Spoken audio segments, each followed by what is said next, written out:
We are in. We are in. We are in America. We are in. Like hey, Flynn. You didn't think I'd abandon you, did you, Bill? Oh, no. I'm going to push you, and I'm going to ride you. If you push him, if you ride him. I'm going to ride your ass all the way into the unemployment line. I'm going to ride you. I got news for you. Welcome back to the Sack America. Yes, he's going to ride him like Seabiscuit. The smile is surprisingly wide, and Mr. Izzo knows why. He saw one of the many articles that have come out in the past 40 Quite hours. a lot of literature. Lots of literature. A lot of things coming out there, Thomas. A lot of things. And today, it was Robert Griffin III who on NFL Live before who said, and I quote, "Look, we all know right now he's 82 and 97." Who's been singing that one for 3 years, America? So now that it's on NFL Live, the Barbarians are at the gate. It's beautiful. And the stadium was half empty on Sunday. Was it really? And was that after halftime? In the article, no, they were ahead at the half, 14-10. Why would you leave that? But it was just such a shit. I mean, it was a slop dart of a game. I didn't say it wasn't. I'm saying that You're stadium right, was almost half empty. And that's bad news. That's bad. I said this 2 weeks ago on our show, and I'll say it again. By the way, IDD, for those who know, I don't disagree. That is the redoubtable one himself, Thomas. The highly questionable one. Although I don't think I'm the one being questioned tonight, America. RJ Miliaccio, segment 1, all things bitch fest. His team sucks. My team stinks. But there is a light. Your team sucks, too. I said my team stinks. Right, I said sucks. What's the difference? Sucks is a little harsher. You said stinks? Yeah. The worst thing ever to be said about you when you were growing up was he smells. Right, but sucks was like a curse word when you were a kid. Was it? Yeah. You want your little one saying sucks. You say, no, you say they stink. They don't suck. All right, I know. I'm just busting your balls. Just go. You want to switch? I don't care. I'd rather the Giants stink. I mean, all right, fine. The Giants stink. The Pats suck. Do you feel better now? No, okay. The Giants suck, too. The Pats actually beat 2 teams with a winning record, which is fucking ridiculous. I don't know how the fuck that happened. So, anyway, America, welcome to I Don't Disagree, segment 1, NFL recap. Look, there were some very good games this weekend, and we will get into those, too. Because honestly, Dallas, Philly, right down to the wire. Buffalo, Cincinnati, right down to the wire. I didn't watch the Kansas City Dolphin game. Remember that? That was down to the wire. Talk about what a good game they got. That was a weird game because Kansas City was freaking all over them. Tell you, their defense and playing great. They made them look worse than even the Eagles did. They struggled, but then to get everything. They were shut out midway through the third quarter. 21-0. Yeah, they were shut out. And then Mahomes decided to give the game back. Yeah, he has one stupid fumble a game like he has again, and he's the best quarterback in the game, and he's not immune to stupid things. So begs again, every quarterback. It's not like the Dolphins stink on D. Like they're solid. They're solid. They're in the top 15. They're not terrible. But the thing is, Kansas City had them over a barrel, and they had a defensive touchdown. So again, the Dolphin defense held that offense to 14 points. Yeah, so I forgot about the strip set scoop on the lateral. On Tyreek. That was very uncharacteristic. Yes. He doesn't do that shit. No, he does not. I mean, but the thing is, he's human, just like everybody else. And he got in a big game. Again, I said this. And he was talking shit before the big game. We talked about this on our prediction segment where I said, look, he opened his mouth. He realized, and you caught it. At the end, you look like you said right after he said it, looked like he realized he should not have said that. Yeah. And as I said to you, because he knows the locker room he's talking about, and he was in that locker room and won a Super Bowl there. So he should have known better, and don't think they didn't use it. But don't think Andy Reid didn't use it. But see, here's the thing. Here's the thing that I go back to.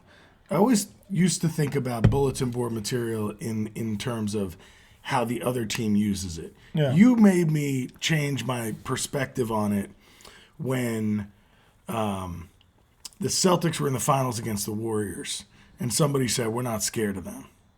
Which means you are scared. But you said it's not about the Warriors being mad now. It's now I know they know they're in your head. He's scared. They know they're in your head. Right. So when Tyreek Hill says something like they're gonna get that work, it's kind of like, what are you focused on right now? Are you thinking about this whole thing? Yeah. Is it in your head a little bit? You left them. They've won a Super Bowl without you. Exactly. You haven't got out of the first round without them. And you said their quarterback was better than the one you played with. Because he did say that. Well, he said Tua is better than Mahomes. That's a joke. He said it. He said it more than once. That's sour grapes. Yes, it is. That's sour grapes. Yes, it is. So look, Tua, I like Tua a lot. Tua's a good quarterback. He's not. He's no one's Patrick Mahomes in this league right now. Well, I shouldn't say that. There's Joe Burrow and there's Lamar Jackson. They are right there. Joe Burrow has a winning record against Patrick Mahomes. He ain't afraid of him. Okay, and Lamar Jackson actually may have the weapons to actually go at him toe-to-toe now.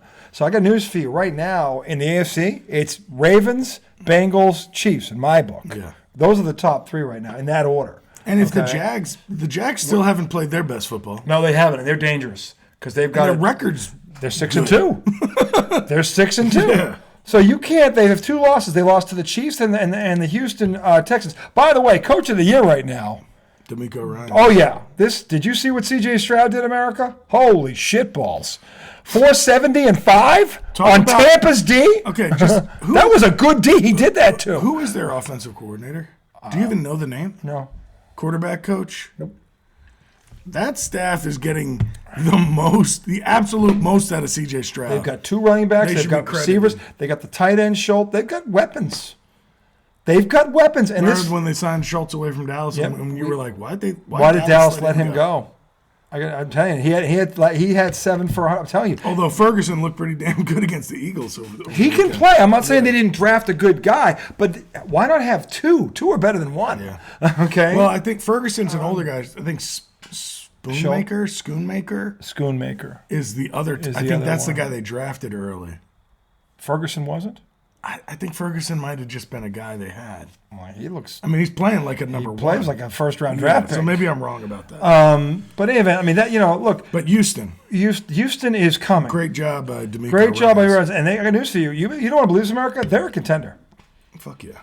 They are a contender right now. CJ-Stroud. They have a quarterback that you have to be scared of. You have to be scared of him. He didn't just do that to anybody. Tampa Bay is a top 10 defense. He went through them like they were nothing. Nobody really does that to them when they're healthy.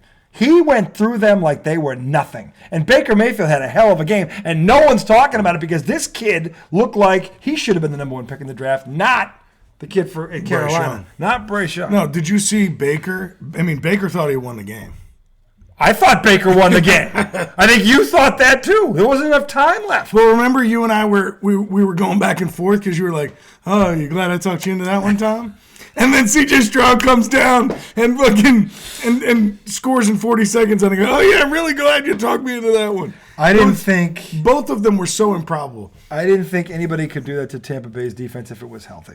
Well, Baker shouldn't have even been able to do it to Houston. No, he got lucky on. I mean, they made some bonehead. There were some crazy plays in that crazy drive. stuff going on. Do you remember? Yep. I can't remember what the heck happened, but like, no, I mean, that was one of the games of the weekend quietly, because it came down to the wire like it did. But I mean, when you look at wasn't there an almost fumble that like Mike Evans picked up and somebody on the Texans got it like right in their hands? Do you remember that? I do. What the hell happened on that play? I'm trying to remember. When you look at that game. Jesus Christ. They were down by 4 with less than a minute passing. Baker Mayfield was 21 for 30. 265, 2 touchdowns, no interceptions, not bad. That's not even close to how much they must have ran the ball. They only ran for 81 yards. These defenses, listen to this, Houston only ran for 53 yards. Wow. That's it. He was still had 530 yards because he threw for 470, but they sacked him 3 times. Okay. Did he have any picks? Dude, he had 3 receivers with 100 yards. Noah Brown, 6 for 153. Nico Collins and Tank Dell? Dalton Schultz, 10 for 130 and a touchdown. And Tank Dell, 6 for 114. Nico Collins, who's his number 1 receiver, 3 for 54 and a touchdown. Wow. He's his number 1. This is the thing. He peppered him and then said, "Oh no, look at these guys." Dude, they got weapons. Maybe it's CJ-Stroud.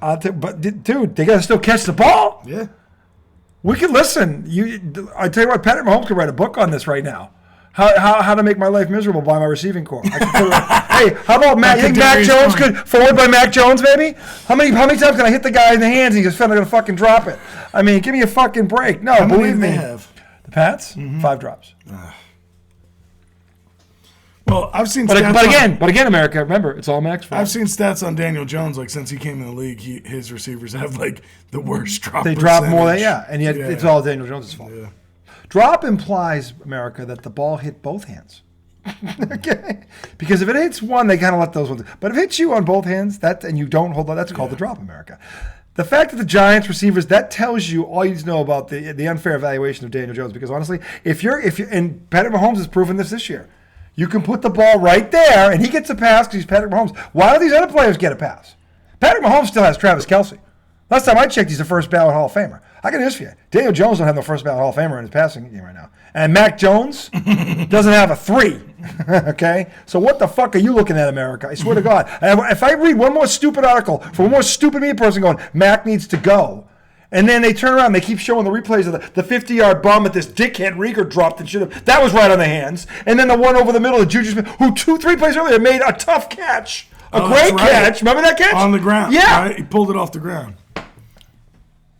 Yeah. So he makes a tougher catch 3 plays before that, and then it goes. And by the way, Mac Jones put that exactly where he had to put it, away from the defender. He threw him open and went right through the both mitts. Yeah, I mean, now, it was in traffic. And then you have Scott Zolak, this idiot. Who's Scott Zolak? He's a 0. He was a Pats backup. He's a bum. He had one big win in his whole life, and he thinks he's a stud. Scott Zolak. By the way, Dan Orlovsky? I remember Scott the night you tried to pick up my friend Rachel, and she didn't know who you were, and he was on the roster at the time. She goes, I'm quarterback for the Patriots. She goes, no, you're not. Drew Bledsoe is. You see the look on this Zero's face when she said, by the way, Rachel was hot. I'm quarterback. I'm quarterback for the Patriots. And she goes, no, you're not. He goes, yes, I am. He goes, no, you're not. Drew Bledsoe is.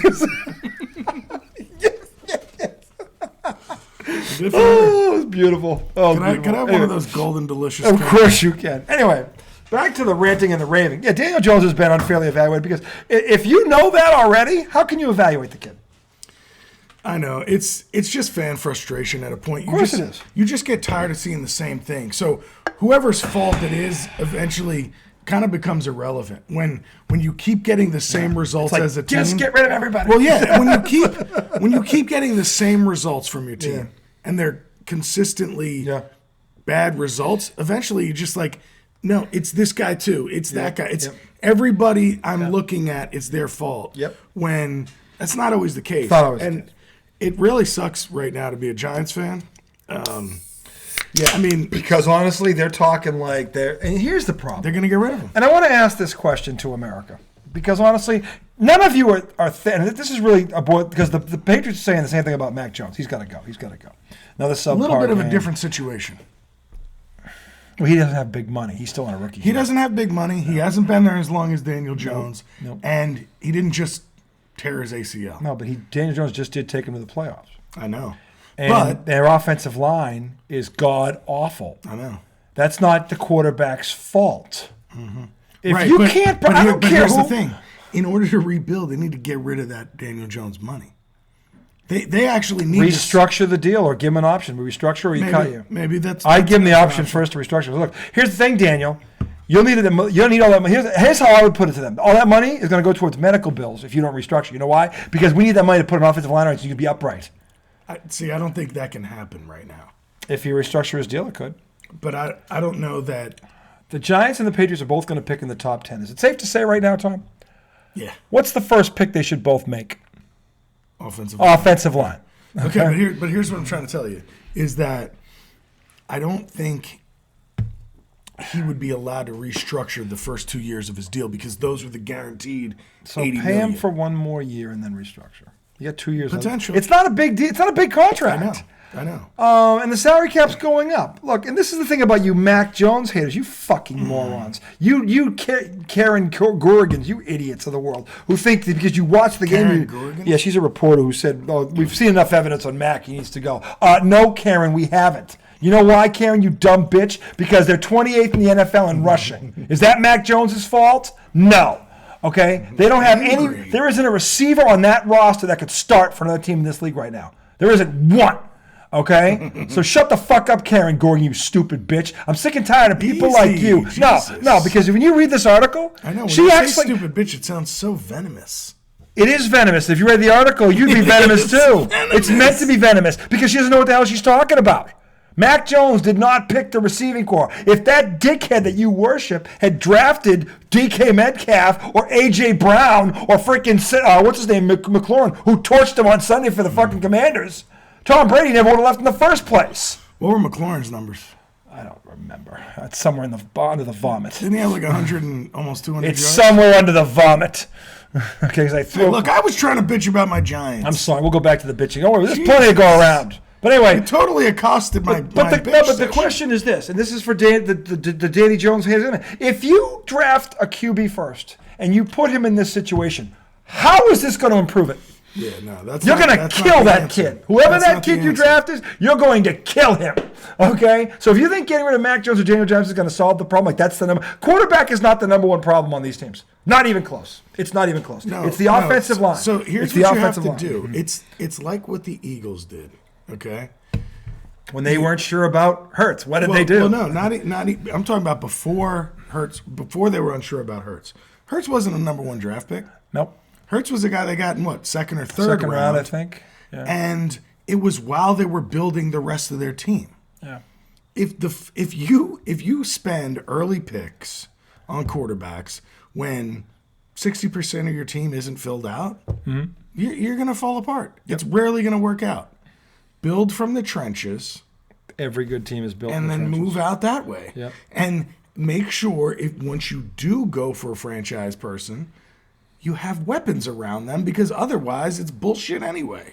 Belichick could have done this through the draft with say he didn't draft, the what's his nuts there this year. What's his name? The receiver, I forget who it was who went number one or high that he could have had. Just draft linemen and then sign DeAndre Hopkins and keep Jacoby Myers. Exactly. That's all he had to do. Exactly. This isn't like he has to go above and beyond here. He didn't have to do that. The Pats are still $12 fucking million under the cap, Karen Gorgan. How is that Mac Jones' fault? How is it Danny Jones' fault they got sacked 11 times in one game when he's a mobile quarterback? And here's the other problem, you dumb fucking idiot fucking fans.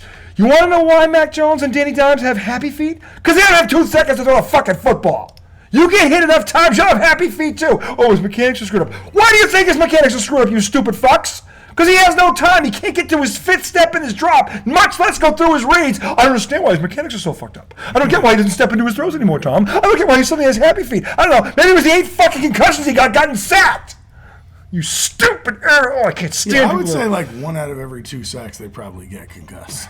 They're getting hit by fucking monsters, okay? Really are. That run 4 5s. And they're 280 pounds. And if they hit you once, they bury you on the spot. You'd be dead. They squat 800 pounds. It's unbelievable. They bench 350. And I don't understand why Mac Jones doesn't step into the throw. Okay, but when you think about it like that, there is a point where I think you've ruined a QB.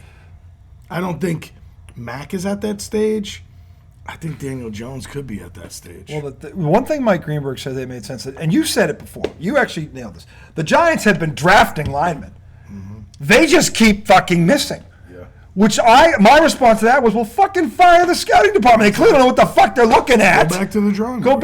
Get a new scouting department. It may not even be the GM's fault. If the GM got brought in and those scouts were already in place, it's not the GM's fault. It's the fucking scouts that are telling them what to do. But the GM needs to recognize what the problem is. I would say after that 11-sack game against Seattle, I'd start taking a hard look at my scouting department. I would have said, to me, that would have been the tipping point. 11 sacks in one fucking game? Give me a goddamn break. That's not. And your quarterback is mobile? No. He's not. Come on. No. Yeah. And look, maybe he did that. Maybe he's like, look, this offseason, this ain't happening. That may have happened. Maybe. It may have happened. We don't know that. Time will tell. But to sit there and say the first thing you need is a quarterback, not if you don't have an offensive line, it isn't. Nah. You'll be in the same spot. You'll be in the same fucking spot. And you dumbasses that don't know dick about football, we're blaming that quarterback for the same shit. He has happy feet. I don't understand what happened with mechanics. Well, why did he? And this, by the way, you know Colin Cowherd, that show, The Herd? Ugh. His dumbass sidekick, this idiot. That guy's the worst. He's an idiot. Yeah, Mac Jones, he has a happy feet. I'm like, really? And this guy's about 5'0", 105 pounds. Like, oh, so you were the water boy in high school because you never actually played football. Give me a freaking break. Mac Jones is the problem. And then he shows that ball went through his hands, but What do you mean, It was a fucking game, you asshole. It literally went. He goes, he had the diamond. Literally had the diamond, and he goes right through his hands. And Mac threw it away from the defender where he was supposed to put it, and this guy should have caught. And the 50-yard bomb that landed right off of that loser Rieger's hands. Yeah, dude. I was watching this video on Facebook, and it was it was Chris Carter talking to, who the hell was he talking to? A newer receiver. I can't remember who the fuck it was. But he was showing him, he was telling him, you need to stretch your webbing out. Yeah. So Chris Carter actually spent time stretching his fingers. Yeah. So when Chris Carter goes like that. This right here? I used to do this drill before every game. I'd push, look what I'm doing. I'm pushing like this all the way. It's worse. Yeah. Okay, so this is how you stretch out your webbing. But hold your hand out like that. When Chris Carter does that, his thumb is down here. Yeah, well, yeah. Like, so when he makes a diamond, it's a legitimate diamond. Like, I'm bigger than Chris Carter. What? I'm bigger than Chris Carter. What do you mean? So you know, he's 6'2", I'm 6'4". My hands are bigger. That's a diamond. Look at the diamond. No. Put your hand in that. You don't understand what I'm saying. Diamond. So when he goes like this, it's not an L. Dude, his thumb goes all the way down. Yeah, it's a diamond. Right, it's not what you were doing. That's a diamond. Let me find it. This is an L. That's a diamond. Right. What I'm saying is, when he goes like this, his thumbs are down. Like it's. Why don't you understand what I'm saying? What are you saying? He makes a diamond. He has stretched his webbing out. So when he goes like this. So you're saying there's no ligament there anymore? Right. His thumb goes all the way down. First of all, if that's impossible, because he wouldn't be able to move his thumb and do anything. He's got to have a ligament there. Well, it's not a ligament. It's skin. I know. He stretched it. The point of this whole thing, America, is when you start bashing quarterbacks when they don't have anything around them to succeed in a league where every other quarterback that is succeeding ironically has what they need to succeed. Here's the problem. And by the way, you and I, how many games do you think we watched on Sunday? 4 or 5 games together? Back and forth? Here's the deal, all you Daniel Jones, Mac Jones basher. It's DeAndre Hopkins. Move your fingers and get them to move down. Keep your palms straight, though, okay? And that's how you get the dexterity and the flexibility, okay? It's DeAndre Hopkins. I can't do Watch that. mine now, okay? You see that? That's what I want you to be able to do, where you can get it flat. Yeah, he's pulling. You know what? Now watch. Look at his thumb. Thumbs up that way. That's why you have to stretch your webbing, all right? And get this tight part out of your hand. You feel how tight that is? Now feel mine. Ain't nothing in there. There ain't nothing in there. All right? Now you keep stretching them. You keep squeezing.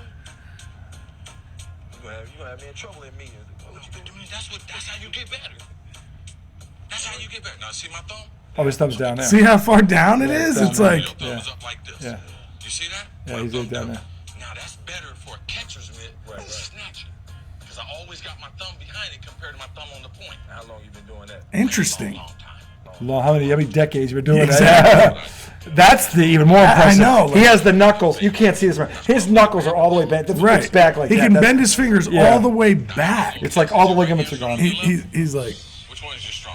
he tries to get him to pull the ball out of his hand. He can't do it. Yeah. See if you can grab it out my hand. Which way? You know what? That's what. Yeah, pull it straight back. Oh, straight back? Yeah, straight back. Yeah, there. Where you? Hold on, let me get some. Where you going? You got grease on your hand? You got grease? Or what's up? Got some fried chicken. Chris Carter had some good hands. He gets it from him though. Okay, Yeah. go right ahead. Go right ahead. He says, "Let me grip it first, Go then ahead. you grip it." Put your head into it, everything.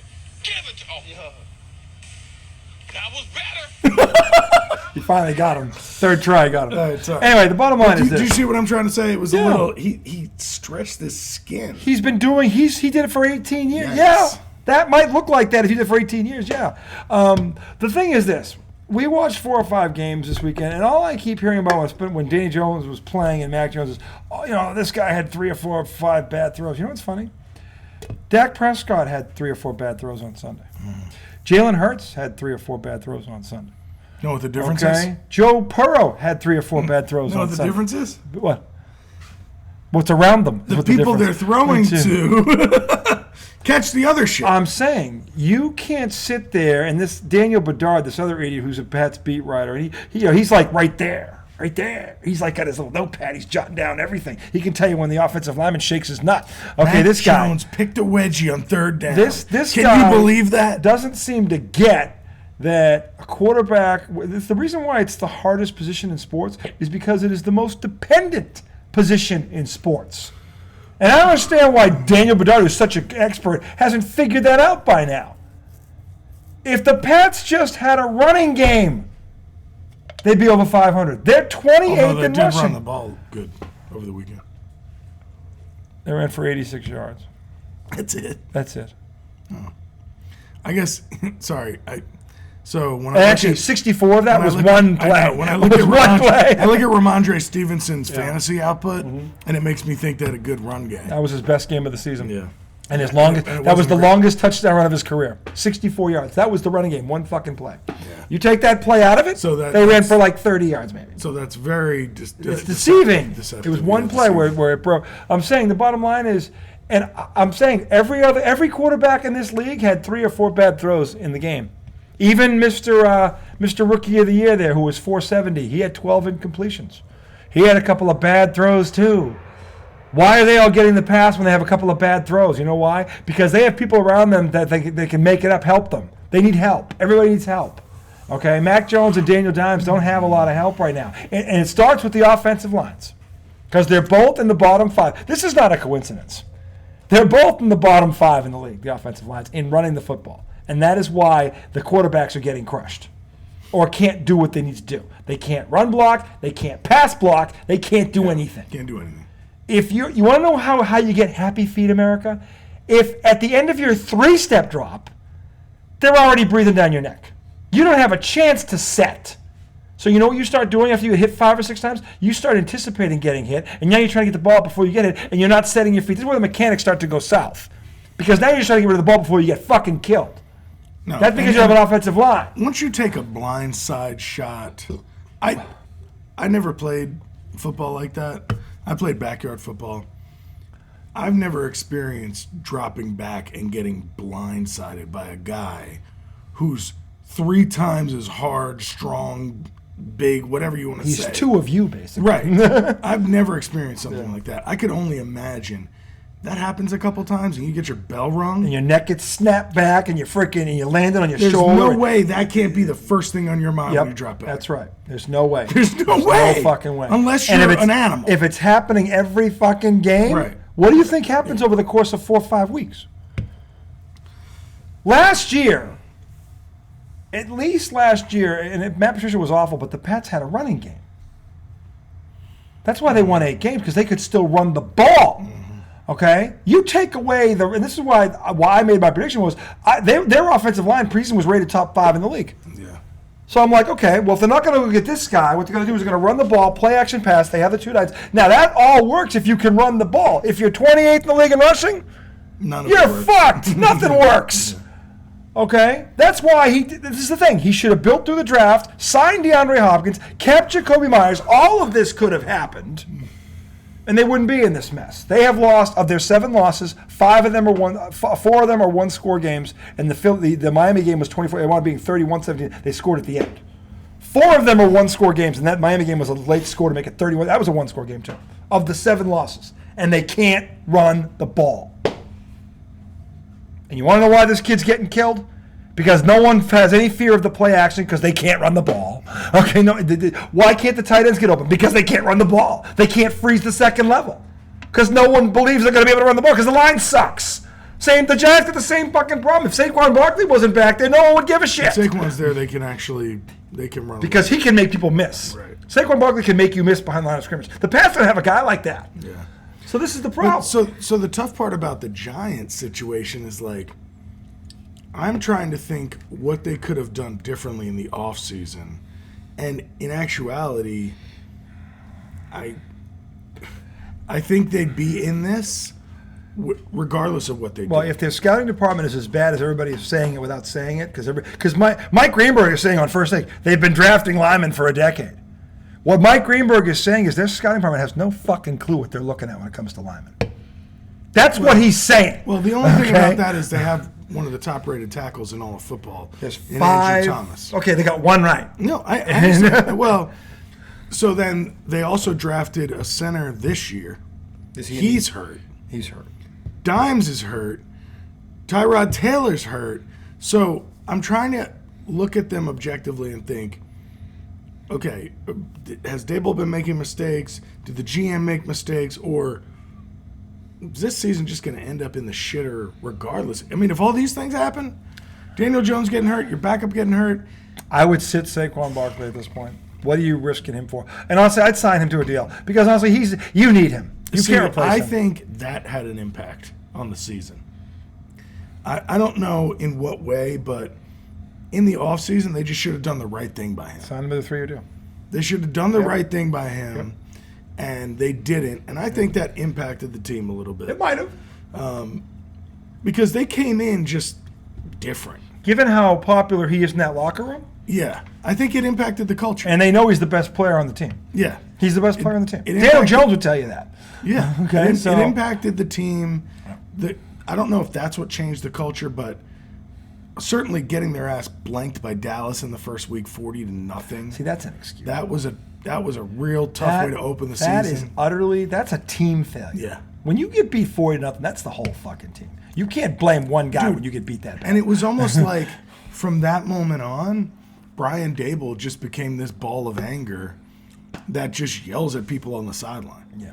And as much as we all loved him last year, man, it's tough to watch him this year because it all looks so ineffective, and I don't know that there's really any approach he could take right now to save anything. And the thing is, I don't think most of his blow-ups he's wrong. Right. But he's got to, and again, first, I can't, it's hard for me to sit here when I know what he's saying or what he's mad about makes sense. And then, you got to put on a hard, it's tough when you're losing. Well, no, it's tough when you're losing, and you know that if you just did it differently, or the players did it differently, that wouldn't have happened. Like the Buffalo game at the end of the first half, when the kid calls the running play. But my thing is, look, again, I'm saying the same thing you're saying. He's not wrong when he yells at these guys. No. When he looks at them like they're idiots. My thing is, when that's every weekend, I'm starting to look at you, dude.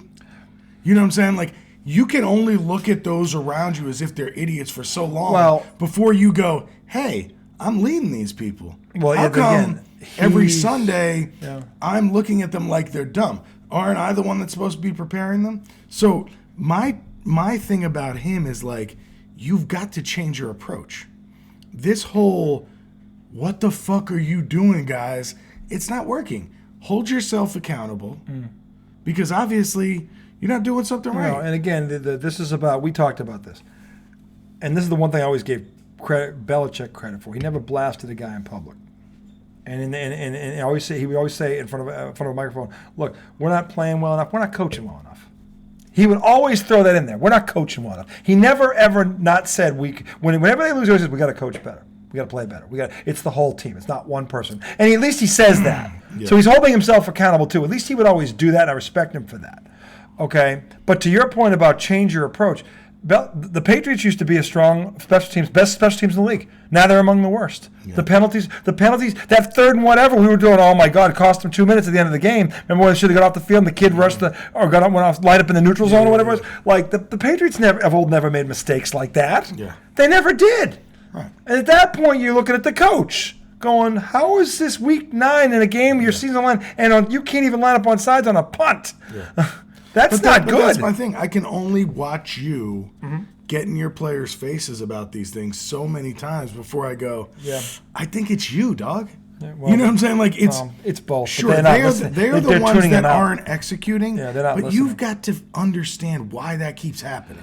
Because something is causing it. Well, if it's a personnel issue, like in the case of, there's only so much you can do in the course of a season. Meaning you can bench that guy for another guy or guys or whatever, but the guy behind him is worse than him. What do you do?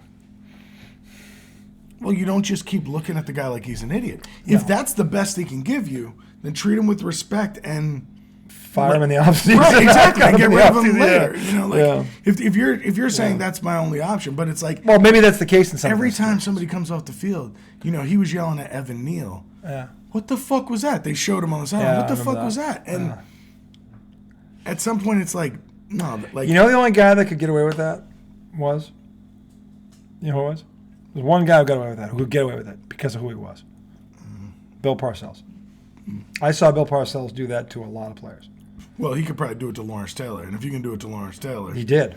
Then he did it to everybody. You could do it to anybody. He did it to Drew Bledsoe. He did it when the Pats went. He blasted Ben Coates. Yeah. The Patriots. I'll tell you what, Ty Law. These are Hall of Famers. Some of these guys. He got in their face. But my thing is, I think, look, sometimes that happens. It's something boils over and it happens. Yeah. But if you stink, once in a while is okay, but to your point, it's consistent. It's every week. Sometimes emotion. Once happens. in a while, I get it, but emotion happens. Sometimes somebody does something so crazy outside, like you're just like, why would you do that? But like, I want to see him change the course of this season, if only about like let's not have penalties. Yeah. Let's not have turnovers. Let's play disciplined football for the rest of the year. That's something you can control. You're not going to win. You're not. But he's not going to tell him that. Leave that part out. I'm not saying he should say this to the team. This is what I'm saying to Dable. It's like, dude, all we can salvage from this season is playing disciplined football, preparing the right way, developing your young, because you got young people. There is young talent there. You got young talent on that Hyatt, that receiver. Develop him. That kid's got the goods. Now it sucks that he long term can be. It sucks that you're on your third quarterback and he's not. Well, this is the other problem. Yeah, but maybe you can run some reverses to Jalen Hyatt. You got to find a way to get him. Maybe you can run some quick slants, But I'm talking about discipline. Jalen Hyatt should be in the game running routes, whether he gets the ball or not. Yeah. Who cares? That's out of the control. True. You can't get Tommy DeVito to be Pat Mahomes. Yeah. Not going to happen. No. But start getting these guys playing the football you want them to play, so that next year, whatever the quarterback situation is, doesn't matter. The team needs to play the right way. I have questions for you in segment 2 because I want some. We're gonna play a little GM here in segment 2, because honestly, this deserves more than one segment, because both our teams have serious offseason issues, and I don't know what their off-cap season is, but the Pats are going to have $125 million and looks like a top 10 pick. So we have to discuss this. I want his opinion on Belichick, and he's going to get mine on the GM. Well, the GM's the first year. I can't blame him. But the scouting department, we're going to, because the Giants and the Patriots GM first year for who? Your GM's in his first year? Second year. Second year. Second year, okay. He's the one that brought Dable in. Okay. Well, we're going to talk about that in segment 2. I'll see what does Dable have a short leash? 2 drafts. Does Dable have a short leash next year, or what? You can't fire him after one bad year. I mean, the playoffs last year. He was coach of the year. Well, I mean, the Mets did it to Buck Showalter. Win 101 games, manager of the year. Next year, get the fuck out. We'll discuss that. But that was the right move. Although now they hired Carlos Mendoza. I just hope he wasn't the Mendoza line guy. You know what the Mendoza line is, right? Yeah, I know exactly what the Mendoza line is. It's the line fucking with the where it goes. Get the fuck out. No, the Mendoza line. I don't know what the Mendoza line is. What's the Mendoza line? The Mendoza line is 200. So back in the day, there was a guy that played. His last name was Mendoza, and he never hit over 200. He hit like, I don't know. I'm thinking of the other line, the historical one, the Mason-Dixon line. I knew you didn't know what I was talking about. That's what I was thinking of. So, have you ever heard somebody say, like, oh, he's batting above the Mendoza line? No. So I think this guy Mendoza, for his career, hit 200. So they call 200 the Mendoza line. So if somebody's below the Mendoza line. Like he's the only guy that hit 200?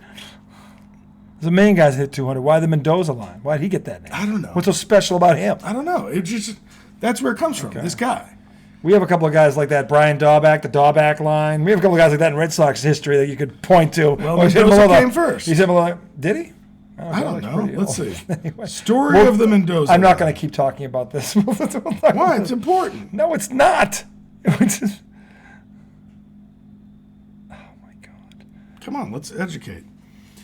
Do you really want to hear this? The Mendoza line was a term coined by a teammate of Mario Mendoza on the 1979 Mariners. Usually credited to Tom Pasiorek or Bruce Bocty as a joke on the light-hitting shortstop who typically carried an average around 200, though he actually finished with a career mark of 215. So fucking Mario Mendoza was above the Mendoza line. But they used to fuck with him and say, the Mendoza line meant 200. Kind of funny. If you're a baseball fan, a real one, and you're over 30 years old, you probably can think of a player off the top of your head where you could use that in a line. Just put their name in this, insert that guy. Because every team's got a guy like that. More than one in most cases. Right, then they're hitting on the Mendoza line. Why Mendoza? Everybody said it's a baseball term, dude. There were guys before Mendoza that did that. Why are you... upset about this. That's what people in baseball say. You're above or below the I'm Mendoza trying to figure out line. why Mendoza gets the distinct honor of having that line when a million guys have done that before him. What's so special about These that? guys were busting his balls, and it went viral somehow. You know what I'm saying? This is the power of ball busting. It could become a household. Exactly. It's That not my happens. household. But It's like when you give some kid a nickname as a kid, and you don't realize, and the kid's name, he gets called that for the rest of his life. You impact the trajectory of his life. My dad always tells this story about when I can't remember where they were, but he nicknamed some guy at a So much party easier Tom was Turkey. Friday. He nicknamed some guy at a party Tom Turkey. Tom Turkey. Or it was a cousin, and he saw the guy like 30 years later, and he goes, ever since then, everybody called me Tom Turkey. I apologize, America. This is my fault. Segment 2. The fact that you were arguing about the Mendoza line is a GM little annoying.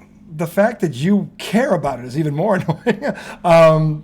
Segment 2, we're going to put our GM hats don't on. care about it, but why argue about He's going to be the GM of the Giants. I'll be the GM of the Patriots. I want to see what would his 3-point plan be in the offseason, and vice versa. Is Bill Belichick going to survive the weekend? We will discuss. Tip him back. Tokum Tuesday. See you on the other side.